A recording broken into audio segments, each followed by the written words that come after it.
The seventh building block is voice of the customer. Voice of the customer is what your customers say about your service and how they feel when they say it. Now, voice of the customer is not the technical measures, percentages, and scores that your customers will give you. That's service measures and metrics, and that's the next building block.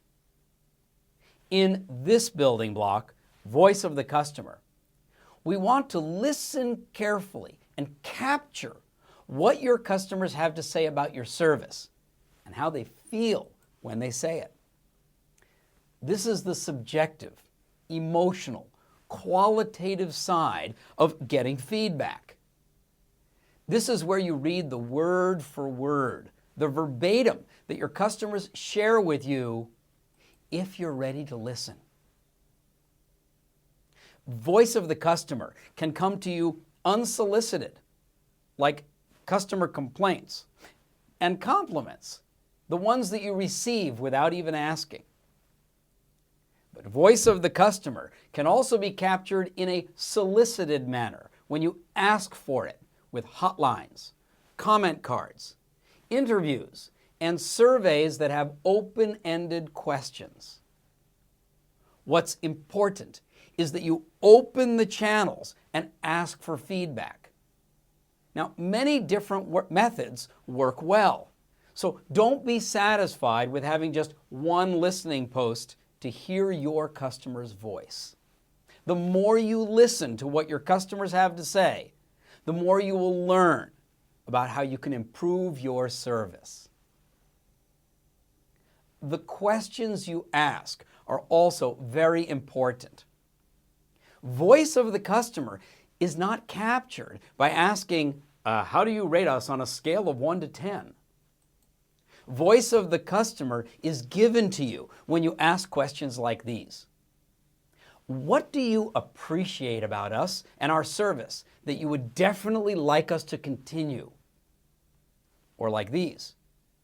What would you like us to change about our service so we can create more value and serve you better? Now, analyzing the feedback that you receive is obviously very important. It shows you where to focus your service improvement efforts and how you can create even more value. The next step is to make sure that voice of the customer is heard widely inside your organization. No sense gathering all this wonderful feedback and then trapping it in just one department.